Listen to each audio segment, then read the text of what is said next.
imutáveis são os seus caminhos.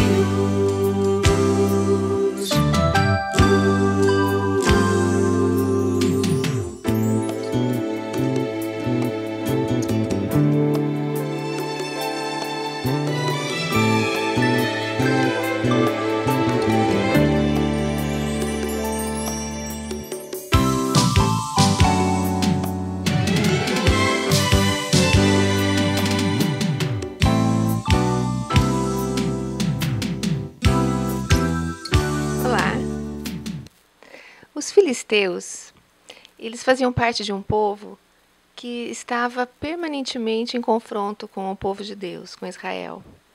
E eles têm alguma coisa em comum com os hebreus. Eles foram dominados pelos egípcios, é um povo que veio lá da Grécia, do Mar Egeu. E eles foram dominados pelos egípcios e eles entraram em Canaã, vindo do Egito, assim como o povo de Deus. Só que tem uma diferença. Eles entraram através de um atalho, e o povo de Deus deu uma volta enorme através do deserto, passando pelo Mar Vermelho, passando pelo Rio Jordão e aí entrando na Terra Prometida. Na vida cristã, não existem atalhos. Não adianta você tentar pegar o caminho mais curto. É um processo às vezes doloroso, mas é um processo para que a vida de Cristo venha realmente habitar e transbordar e contagiar as outras pessoas. Nós vamos agora ao nosso estudo e eu te vejo daqui a pouquinho.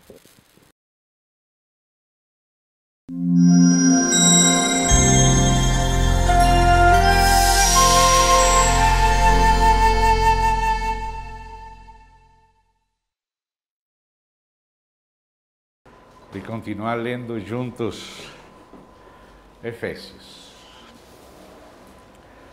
Vamos colocar de novo nossas vidas, nossa reunião nas mãos do Senhor. Vamos a expressar a Ele nosso desejo de depender da sua graça. Querido Pai, agradecemos a Ti, em nome de Jesus Cristo, que o Senhor tenha preparado para nós esta nova ocasião. O Senhor é o nosso centro, e o próprio Senhor é o foco de nossa atenção. Nos continua atraindo para Ti, para que permaneçamos na Tua presença, Senhor. Nós estamos diante de Ti pelo sangue do Senhor Jesus Cristo, confiando na Sua preciosa obra e no Teu santo amor. Rogamos, querido Pai, a preciosa operação do Teu Santo Espírito no profundo de nosso ser, que sejamos edificados em Ti, para permanecer em Ti, diante de Ti, e no centro da Tua santa vontade, pelo Teu Santo Espírito. Nós confiamos integramente nas Tuas mãos, no precioso nome do Senhor Jesus Cristo. Amém. Então, irmão, hoje vamos partir nesta leitura de Efésios, desde o capítulo 1, verso 15 em diante. Na primeira parte, muitas coisas foram escritas pelo apóstolo Paulo. Ele realmente recebeu de Deus uma revelação profunda. Nos fala do propósito eterno de Deus, segundo o seu beneplácito, do lugar central de Cristo com a sua igreja, nesse propósito de Deus. E tendo presente isso que já falou até aqui, ele então começa dizendo aqui no verso 15: por isso também eu, tendo ouvido a fé que há entre vós no Senhor Jesus e o amor para com todos os santos, não cesso de dar graças por vós, fazendo menção de vós nas minhas orações. Que importante fazer menção dos irmãos nas orações. Que coisa boa que o céu esteja escutando os nomes de nossos amados constantemente misturados com o nome do Senhor Jesus. Amém? É importante.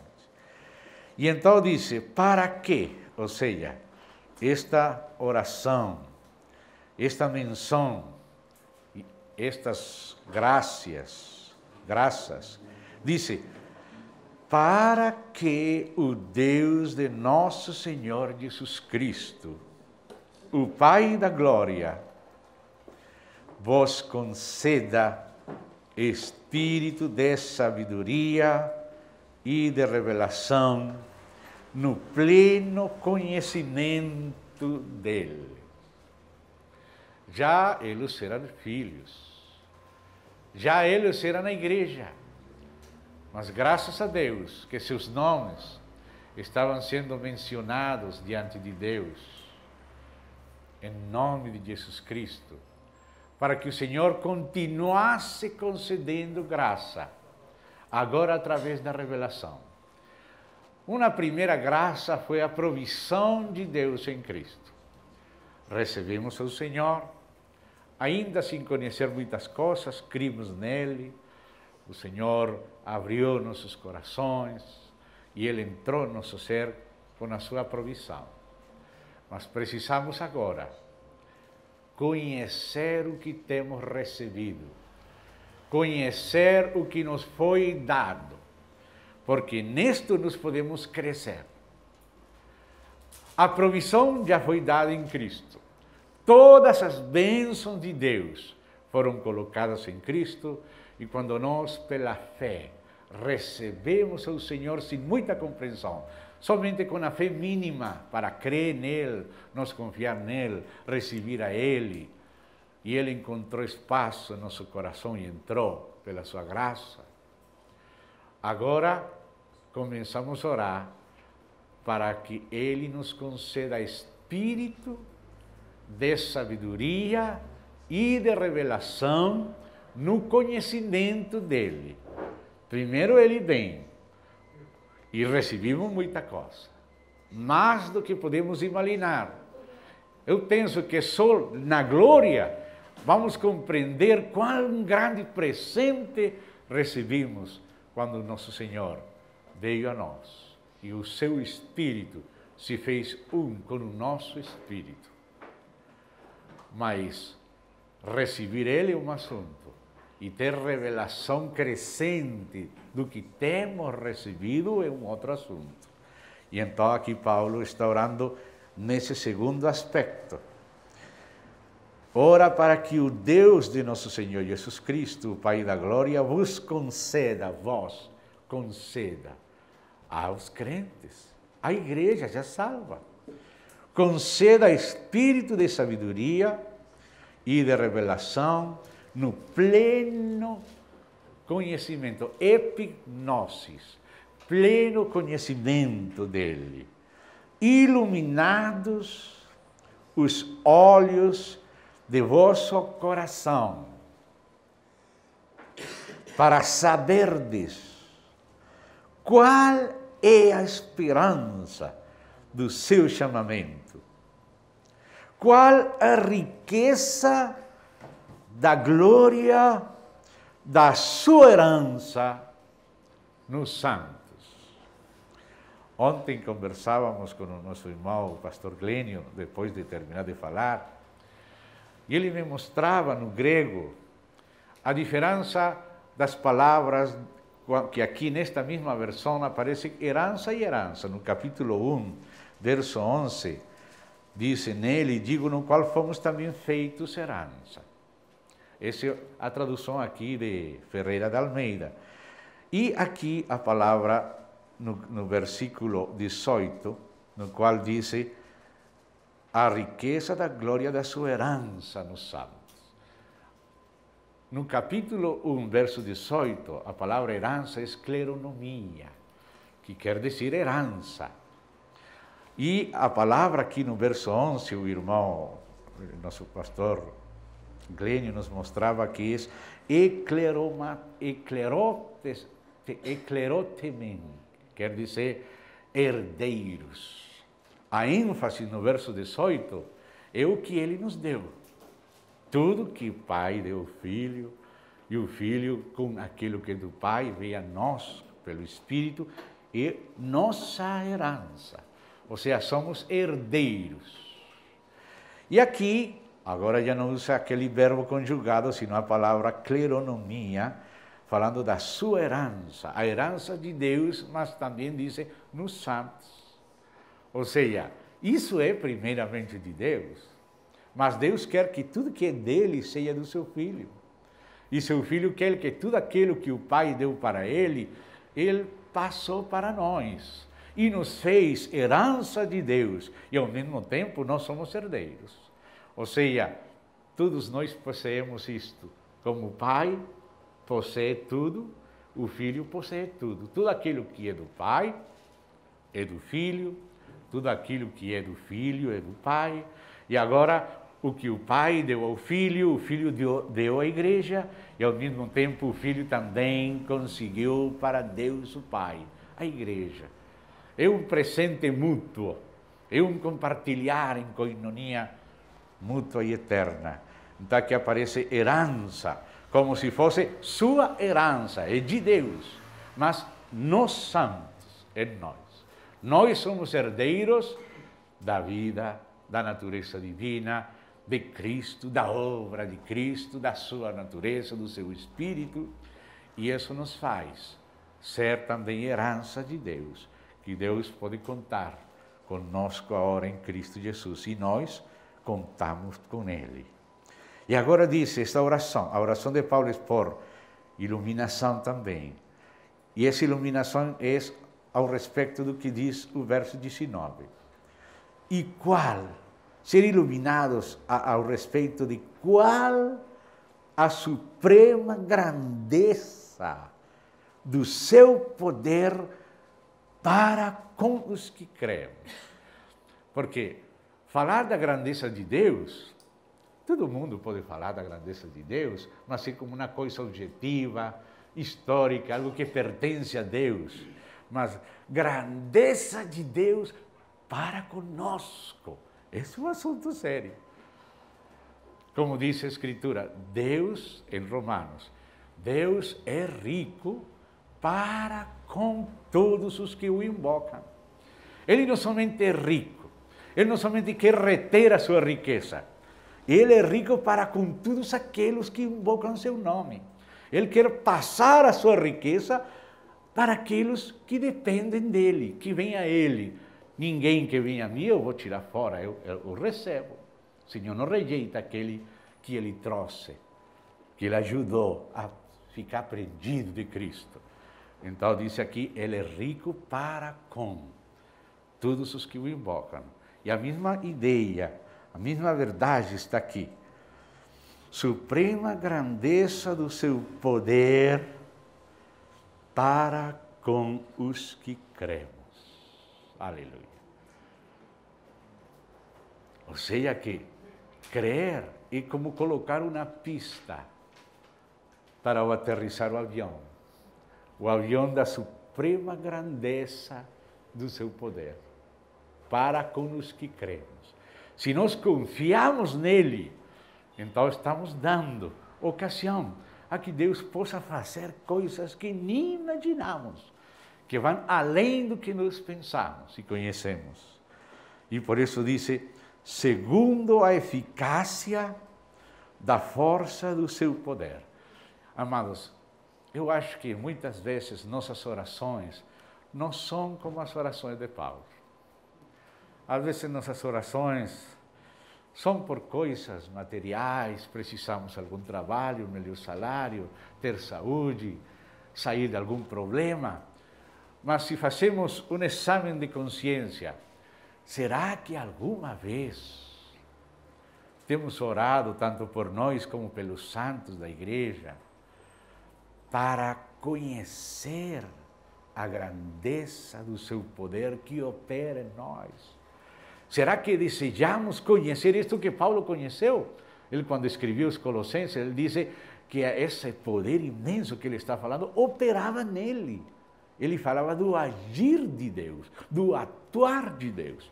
Disse que Deus, aquele que operou em Pedro para com os judeus, a circuncisão, operou também nele. Ele se lembrava da operação de Deus. Será que nossa experiência é somente de naturalidade? A experiência de Paulo era sobrenatural. O socorro sobrenatural de Deus. E esse era o motivo da oração dele aqui. Ele conheceu o propósito, conheceu o lugar de Cristo e da igreja nesse propósito, conheceu, como vai falar agora, da provisão para esse propósito, e ele experimentou. E quer experimentar mais aquele socorro. Ele não quer mais estar contente com viver na sua naturalidade. Enquanto nós ainda estemos contentes com a nossa naturalidade, nós não vamos nos voltar para Ele e dizer: Senhor, não quero viver uma vida somente em mim mesmo. Eu quero viver em união contigo, Senhor. Que não seja para nosso engrandecimento, porque temos esse grave perigo. Às vezes queremos ser poderosos, para ser glorificados pelos homens. Oh, que poderoso irmão Gino falou e o morto ressuscitou e os enfermos sararam. Ah, que perigo. Eu penso que Deus conhece, porque às vezes tem que ficar calado um tempo. Tem que tratar conosco. Mas devemos buscar a Deus por este propósito, pelo mesmo propósito pelo qual Paulo dobrava seus joelhos diante de Deus, para conhecer, não aquele conhecimento intelectual só, ainda que esteja incluído, mas aquele conhecimento espiritual, aquela experiência da grandeza do poder de Deus que opera em nós. Ele fala disto. Se isto não acontecesse na história, ele nem tinha falado isto. Mas ele conheceu e não quer ficar ele sozinho com esta experiência. Ele ora que os santos da igreja também tenham sabedoria de Deus, iluminação e desfrute desta suprema grandeza do seu poder, segundo a eficácia da força do seu poder. E agora explica qual é esse poder, verso 20. O qual exerceu ele em Cristo, ressuscitando dentre os mortos e fazendo-o sentar à sua direita nos lugares celestiais, acima de todo principado e potestade e poder e domínio e de todo nome que se possa referir, não só no presente século, mas também no vindouro. Aleluia! Esse é muito poder. Isso é coisa grande dele. Isso, o motivo da oração dele. Oxalá Deus possa mudar nossas orações. E agora nossas orações sejam neste sentido: Senhor, eu não quero viver uma vida somente natural. Eu preciso viver em Ti. O Senhor me crucificou, me ressuscitou, me sentou nos lugares celestiais. Eu quero experiência desta palavra. Eu quero que o Seu Espírito faça realidade isto que estou crendo. Porque, amados, é o Espírito que faz realidade isto. Paulo escrevia para Timóteo de guardar o bom depósito pelo Espírito, ou mediante o Espírito Santo. Às vezes, as palavras de Deus que se referem aos fatos de Deus a nosso favor, viram somente um dado em nossa memória. E, às vezes, estamos confiando em alguma coisa que nós sabemos, em alguma cláusula, em algum artigo de nosso credo cristão. Mas aquele que faz fresco, que faz realidade aquelas palavras que sempre, desde a primeira vez, temos ouvido. Aquele que faz fresco e real isto é o Espírito Santo. Por isso, a maneira de guardar o bom depósito é mediante o Espírito Santo.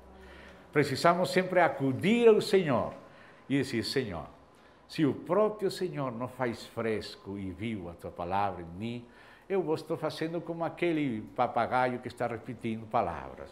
Eu não quero ser um papagaio, Senhor. Eu quero ser um testemunha da tua graça, um testemunha que conhece a tua graça, conhece o fluir da tua vida e do teu Espírito. E para a tua glória, para compartilhar com todas as pessoas de ti. Que eu possa tocar a realidade espiritual e os demais também, porque esse é o quiz, o assunto do ministério do novo pacto. O ministério do novo pacto não são só palavras, é a comunicação do Espírito da palavra. E para isso, quem de nós é suficiente? Só o seu Espírito. Precisamos nos voltar para Ele: Senhor, faça a tua própria obra. Nós desejamos que seja o Senhor que esteja conosco, desejamos dar lugar para o Senhor, desejamos que o Senhor limpe todas as nossas motivações ruins e seja o Senhor glorificado entre nós, que o Senhor possa estar entre nós com alegria e possa nos administrar a sua graça, que todos precisamos. É o Espírito que faz isto. Grande este poder. E agora disse: e pós, continua falando dessa grandeza do poder de Deus. Pôs todas as coisas debaixo. Aleluia. Aí está a nossa segurança e nossa libertação de qualquer ataque do inimigo. Pôs todas as coisas debaixo dos seus pés. Ai, graças a Deus que aqui não colocou ponto. Aqui só colocou uma vírgula. Eu gosto quando não tem ponto tão rápido. Porque às vezes tudo isto se fala da cabeça, mas vem um ponto. Mas agora não vem um ponto, vem uma vírgula. Olha, este grande Cristo que está descrevendo Paulo aqui, com a ressurreição, com a ascensão sobre todo o poder, diz: e, aleluia, e para ser cabeça sobre todas as coisas, o deu à igreja. Aleluia. Não somente ele o deu à igreja para ser vida da igreja, sim, claro, também ele é a vida da igreja, mas ele foi dado à igreja como cabeça sobre tudo. Ele é autoridade sobre tudo, mas dado à igreja. Ou seja, a igreja recebeu a delegação da sua vida, do seu espírito. A igreja foi comissionada para agir em seu nome, como seu próprio corpo. E ele mesmo continuando o trabalho celestial através da igreja. E esse trabalho celestial, ainda que o diabo vai pretender estorbar, as portas do Hades não prevalecerão contra a igreja, porque Cristo foi dado como cabeça sobre todas as coisas à igreja. A igreja tem no seu coração, no seu seio, no seu espírito, aquele que é cabeça sobre tudo. Aquele que tem autoridade sobre tudo. Nada pode se levantar contra ele que possa ter êxito. Ele caminha com passo absoluto. Ele já venceu. E ele já é cabeça de tudo. Mas ser cabeça de tudo e ser cabeça de tudo dado à igreja é diferente. Como falamos, ele é rico, mas rico para com os que o invocam. Suprema grandeza, mas que opera nos que creem. Cabeça sobre tudo, mas dado à igreja. Isso que é grande, isso que é precioso. E claro que meus irmãos sabem que esta igreja não somente é a primeira batista de Londrina. Eu sei que meus irmãos me suportam aqui, porque são maduros. Esta igreja é o corpo único de Cristo. E vamos nos precisar deter aqui um pouquinho nos próximos versos que nos falam um pouco do corpo. E eu agradeço ao Senhor, eu não precisei ler Colossenses, e eu não pedi para o irmão Ricardo ler, sino que o Senhor fez ler Colossenses e ler uma passagem lá em Colossenses que eu complemento da que vamos ler aqui agora. E olha o que sigue falando aqui. A qual, aqui começa a definição bíblica, espiritual, apostólica do que é a igreja. A igreja no sentido universal. O Senhor Jesus falou, às vezes, da igreja no sentido universal e às vezes no sentido local ou municipal. Em Mateus 16, ele falou da igreja no sentido universal, quando ele falou, eu edificarei a minha igreja. Essa a igreja, sem sobrenome, que é a única igreja no sentido universal, essa que falou em Mateus 16, é esta que fala em Efésios, é aquela que o irmão leu em Colossenses. Aqui diz a igreja, qual é seu corpo. Lá fala o corpo, qual é a igreja. Uma definição mútua.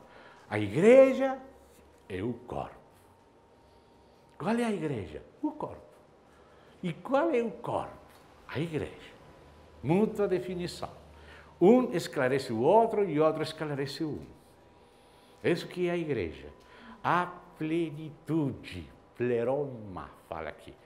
Plenitude que enche todas as coisas. É a plenitude de Deus em Cristo e a plenitude de Deus em Cristo pelo Espírito na igreja. Então, a igreja é a depositária da plenitude de aquele que tudo enche em tudo. Aquele é o próprio Pai, enchendo a Cristo e enchendo a igreja pelo Espírito. Irmão, através da plenitude, Deus fica um com o Filho. O Pai e o Filho são um. E diz, Pai, do mesmo jeito, da mesma maneira que o Pai e eu somos um, que eles sejam um em nós. O Pai em mim e eu neles. Eu, o Filho, com o Pai dentro, neles. O Pai no Filho, na igreja pelo Espírito. O Pai e eu viremos e faremos morada com Ele. Então a palavra pleroma, que é plenitude, é uma coisa imensa. A igreja é um vaso preparado por Deus para conter a sua plenitude. Que coisa imensa quis fazer Deus com o homem. Que Cristo, o Filho de Deus, seja um vaso para a plenitude de Deus, a plenitude da deidade corporalmente em Cristo, nós podemos aceitar mais fácil. Mas que o mesmo Cristo se incorpore num corpo com a mesma plenitude, é preciso que nosso coração seja aberto e nossa fé seja estabelecida para dar lugar à expressão desta plenitude. O que Deus deseja é nos dar tudo através do seu Filho. Então ele fala aqui, para ser o cabeça sobre todas as coisas, o de a igreja, a qual é o seu corpo, a plenitude daquele que a tudo enche em todas as coisas. Irmão, aqui vai apenas nos deter um pouquinho mais. Isto tem implicações muito práticas. Porque às vezes quando nós falamos da igreja assim tão celestial, tão mística, parece que estamos somente no céu. Não? Mas Betel foi levantada na terra. E lá em Betel, lá chegava aquela escada do céu. E o céu se comunicava com a terra em Betel. O céu enviava seus anjos E eles desciam para Betel. As coisas da terra subem para o céu, as coisas do céu descem para a terra. E Jesus, quando se encontrou com Natanael, Bartolomé, ele estava debaixo daquela figueira. Possivelmente estava orando em segredo, não sabemos o que havia no coração dele. Mas Jesus mostrou que conhecia quem era aquele homem. Quando estava debaixo da figueira, eu te vi. Ficou surpreendido Natanael. Rabi, o Senhor é o rei de Israel. Jesus falou, porque te disse, te vi debaixo da figueira, crês? Muitas coisas maiores do que estas vais ver. De agora em diante, vas a ver o céu aberto e anjos que subem e descem sobre o Filho do Homem. Agora o Filho do Homem era aquela escada que comunicava o céu com Betel, a casa de Deus. Aquilo antigo era uma figura, mas a realidade, a contraparte, o antitipo é a igreja em Cristo. Cristo, a primeira pedra de cabeceira, aquela que pegou Jacó. Pegou uma primeira pedra para dormir e essa foi a primeira pedra. E aí sonhou. E diz, que lugar terrível é este? Casa de Deus, porta do céu. Essa foi a primeira pedra. Ungiu essa pedra, voltou depois de muitos dias e fiz libação, porque no começo nós temos revelação, mas não nos consagramos àquilo que vemos. Jacó viu o assunto, chamou com o nome certo, e o nome deste é Betel, casa de Deus, mas foi embora. Levantou a pedra, colocou azeite e foi embora. Ficou só como uma coisa da lembrança, da memória. Mas Deus tinha acompanhado a Jacó, falou, Jacó, por onde você vai, eu vou contigo. Eu não te vou deixar até volver-te a trazer a este lugar. E Deus foi tratando com Jacó até convertir a Jacó em Israel. E então falou de duas maneiras, através das circunstâncias, mostrando aquela cara ruim de Labão e dos filhos de Labão. Ele já não se sentiu cômodo naquele lugar, mas também falou, Jacó, volta para Betel e fica lá. Então ele voltou e agora sim, acima daquela pedra ungida, fiz libação, derramou vinho. Ou seja, se consagrou àquilo que viu. Às vezes nós vemos, mas ainda não nos consagramos ao que vimos. E damos voltas enquanto somos convertidos em Israel, sendo Jacó. Mas já, quando somos Israel, voltamos para o mesmo lugar onde estivemos. Também Abraão esteve em Betel, ainda que não se chamava Betel, sino Luz, era o mesmo lugar.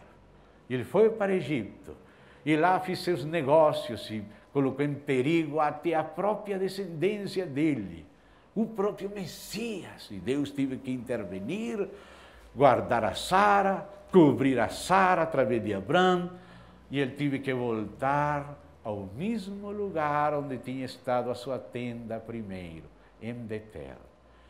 E a tenda ficava entre Betel, casa de Deus, e Ai, ruínas. Ou servimos a Deus na causa dele, ou só ficam ruínas. Temos que escolher entre as ruínas e Betel. Graças a Deus que Jacó também voltou para Betel e ficou lá.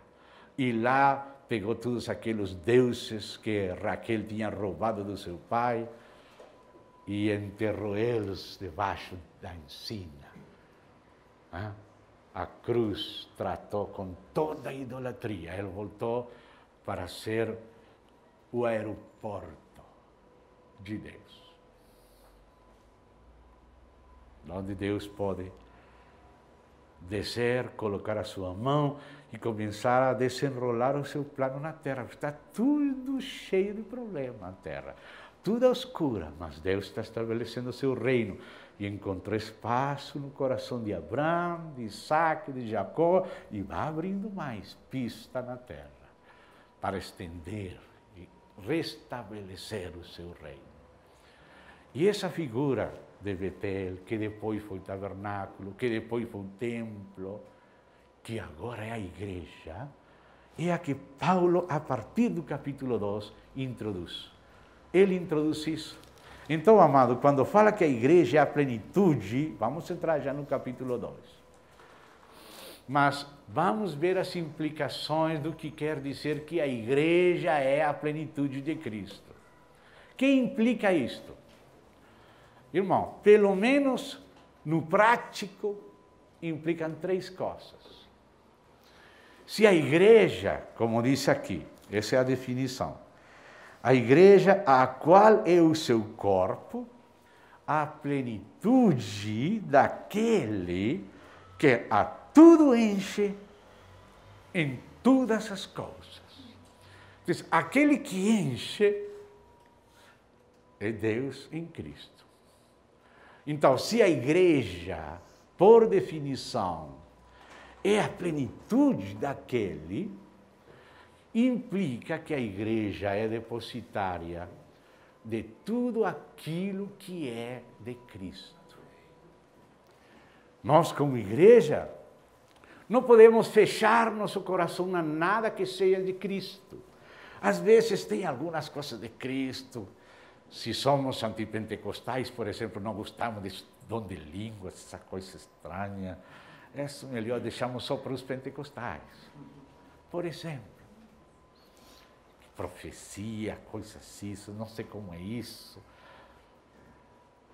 Tem coisas na palavra de Deus, quizá você não se sente muito carregado com elas, mas tem irmãos que veem o lado de Cristo nesse aspecto. E eles querem obedecer. Quizá não todos vão obedecer, mas alguns são movidos por Cristo para obedecer e experimentar aspectos de Cristo que não todos conhecem. Plenitude de Deus em Cristo na igreja quer dizer que a igreja tem que estar aberta, não a qualquer coisa, mas a tudo o que legitimamente é de Cristo. Se Cristo tem uma riqueza na área dos dons, na área do ministério, das operações, do ensino da palavra, tudo isso tem que ter lugar na igreja. A igreja é a plenitude daquele que tudo enche em tudo. Portanto, nada que seja de Cristo pode ser rejeitado na igreja. Tudo aquilo que é de Cristo tem que ter lugar, tem que ter espaço na igreja. Às vezes nós nos esquecemos. E às vezes nós somos mais estreitos que Cristo. Às vezes em nosso coração não cabe tudo que cabe no coração de Cristo. Às vezes temos experiências negativas, temos temores. E Deus tem que conquistar espaço para mais e mais de Cristo na igreja. Toda a palavra de Deus tem que ter lugar na igreja. Ainda os mais pequenos mandamentos de Cristo, alguém na igreja tem que obedecer. Às vezes encontramos que uma irmã tem um pequeno véu. Ai, irmã, você é legalista? Você que está fazendo aqui? Tira esse véu porque vai provocar um problema com os demais irmãos. Mas aquele irmão está tratando de obedecer da melhor maneira que ele entende. 1 Coríntios 11, por exemplo, estou dando um exemplo qualquer. Por exemplo, eu cheguei e alguns irmãos, com todo carinho no espírito, me saludaram assim: irmão Gino, vai. Isso é de Cristo. Não todos saudam assim. Alguns podem fazer por maneira, por fórmula, mas outros não fazem isso. a palavra de Cristo. Na Bíblia fala, saudar os irmãos com ósculo santo, um ósculo santo que foi obedecido por alguns. Não todos obedeceram, mas alguns expressaram esse aspecto de Cristo na igreja. E você percebe que é Cristo que está produzindo isso de todo o coração. Você recebe esse afeto de Cristo nesse ósculo santo com sinceridade. É só um aspecto de Cristo, mas imagina todos os demais. Então Deus tem que tratar com nosso coração estreito, porque todos os filhos de Deus legítimos têm Cristo. E às vezes vão obedecer coisas que nós nem imaginávamos que Cristo gostava. Então Deus tem que nos dar um coração grande, para que Cristo entre nós se sinta cômodo, possa se expressar livremente. Tudo que é de Cristo, toda a palavra de Deus, todos os aspectos de Cristo, tem que ter lugar na igreja, porque a igreja é a plenitude daquele que tudo enche em tudo. E às vezes, ele vai passar um pouco mais que minha medida. Os irmãos lá em Jerusalém, mas Pedro, você que fez? Como foi na casa dos gentios? E Pedro lá disse, irmão, eu estava lá na casa de Simão Curtidor e veio uma visão do céu. Falou que eu tinha que comer aquelas coisas. Mas eu como vou comer isso? Mas Deus falou que Ele limpou, que tenho que comer. E eu falei que não, e falou de novo, e falei que não, e falou de novo. E falei de novo que não, mas já 3 vezes falou, e veio uma pessoa que me está chamando de gentil. E quando eu ia a falar, Deus falou, vai, não pergunte nada, vai. Meu Deus, lá para lá, na casa daquele gentil. Imagina como chegou Pedro naquela casa. Você, como ficaria, Renan, se eu chego na tua casa? Renan, você sabe quão abominável para mim chegar na tua casa? Assim foi que chegou Pedro na casa de Cornélio. Vocês sabem quão abominável que é para um judeu chegar na casa de um gentil. Mas Deus me mostrou que Ele não faz acessão de pessoas. E aí começou a contar à igreja em Jerusalém o que Deus fez. Eu não tive a culpa. Eu estava falando, eu nem sequer tinha imaginado colocar as mãos acima deles. E antes de terminar o meu discurso, já veio o mesmo Espírito Santo que caiu sobre nós, do mesmo jeito, caiu sobre ele. Também sobre os gentios. Deus lhes concedeu arrependimento também. E lhes deu também o mesmo Espírito Santo, do mesmo jeito, da mesma maneira, igual que a nós, e não fez diferença. Calaram e ficaram admirados. Assim é nosso coração, é fechado, e Deus tem que abrir. Tem que abrir, plenitude. Segunda implicação, sim. Plenitude de Cristo quer dizer tudo que vem dele, seja dons, seja ministério, seja operação, seja conteúdo da sua palavra, seja um pequeno mandamento dele que ele mandou ensinar tudo que ele mandou, não? Também temos que receber, não somente tudo o que é dele, sino todas as pessoas que são dele. Isso também é parte da plenitude. Porque ele se repartiu entre seus filhos e filhas. Portanto, onde tem um filho, tem uma filha, lá tem algo de Cristo. Algo da plenitude de Cristo está naqueles irmãos e irmãs. E ter consciência de corpo é reconhecer Cristo em qualquer lugar onde Ele esteja. Onde Ele esteja, aí está um irmão nosso. Se Cristo perdoou, regenerou, está morando em alguém, Ele é o nosso irmão. Ele é parte do corpo de Cristo. Ele é membro deste corpo que é plenitude daquele.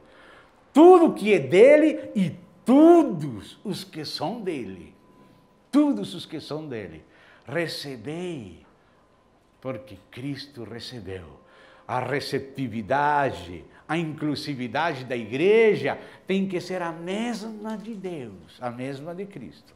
A igreja não pode ter uma inclusividade maior nem menor. Os que o Senhor ainda não incluiu, ainda não nasceram de novo, ainda não receberam Cristo, não podemos incluir, podemos orar para que sejam incluídos por Cristo. Cristo quer salvar eles, quer dar a eles também, mas ainda não receberam, então ainda não são. Mas às vezes tem gente no qual mora e opera Cristo que nós não recebemos. Esse é o problema. Recebei ao débil na fé, não para contender. Por quê? Porque Deus recebeu ele. Nós temos que receber como irmãos os que Deus recebe como filhos. Esses são os membros do corpo. O corpo está formado por todos os membros. E os membros são todos aqueles nos quais Cristo mora. Cristo comprou com seu sangue, regenerou com seu espírito, incorporou no seu corpo. Portanto, plenitude de Cristo implica também todos os que são de Cristo. Somos membros uns dos outros em Cristo. E isso vem uma terceira implicação. Porque, às vezes, o Senhor vai tratando nosso coração. Vou receber esse irmãozinho que eu não gosto tanto, mas fica lá, calado, no cantinho lá. Vou receber, mas fica lá. Sabe o que implica a plenitude de Cristo? Tudo que é de Cristo, todos os que são de Cristo, e cada um deles na plenitude da sua função em Cristo. Se alguém tem a Cristo, tem um lugar no corpo, tem uma função no corpo que é legítima.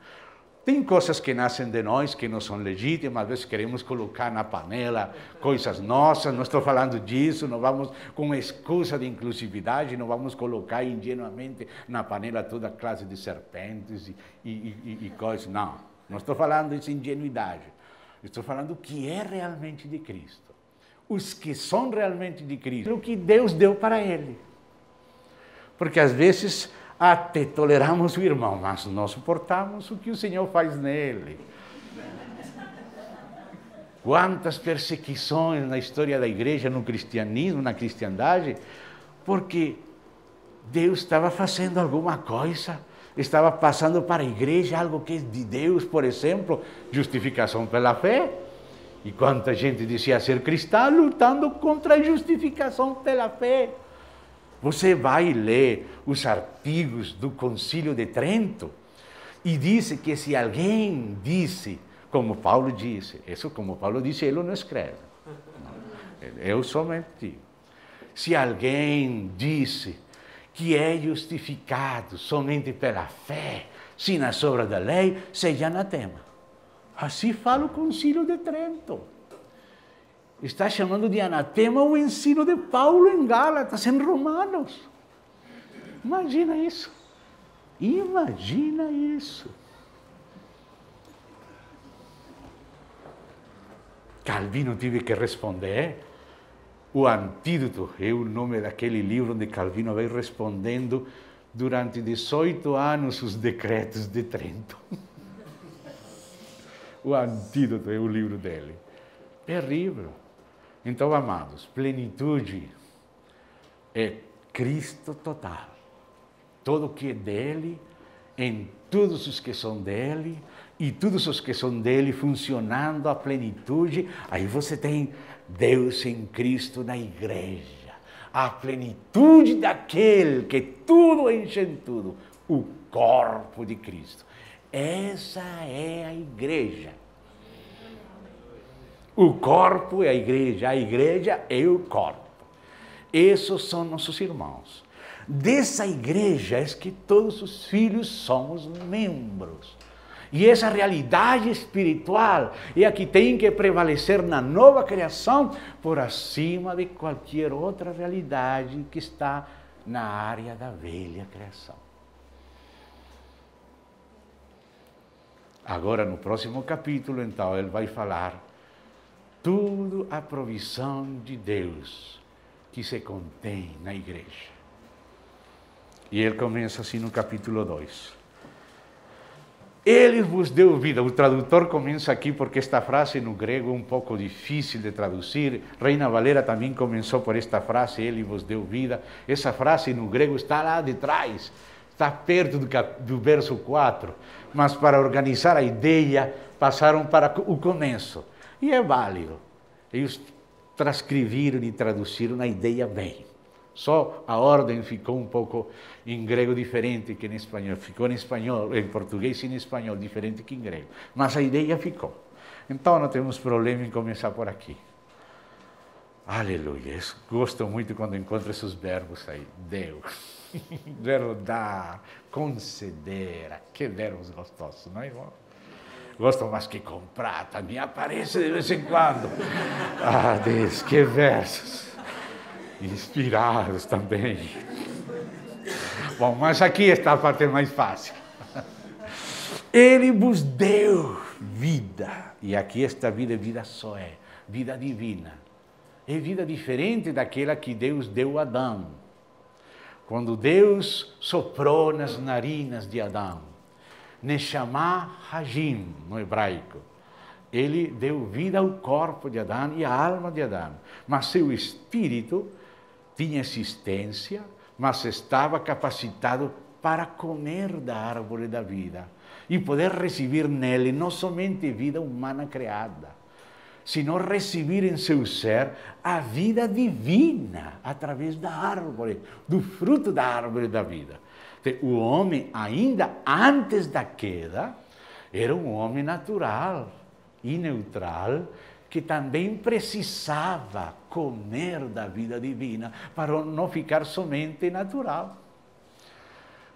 E ele não comeu.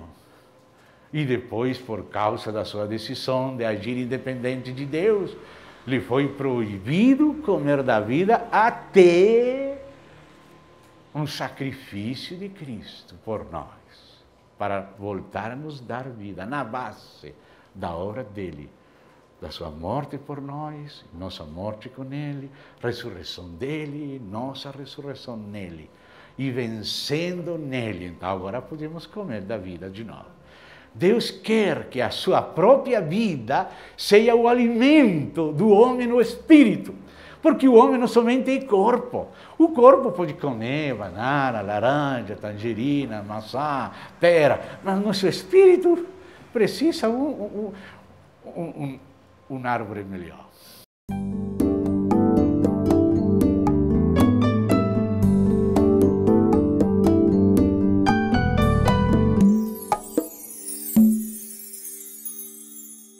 Nós estamos aguardando o seu e-mail através do endereço programa Palavra da Cruz @hotmail.com. Tenha uma ótima semana e até o próximo domingo.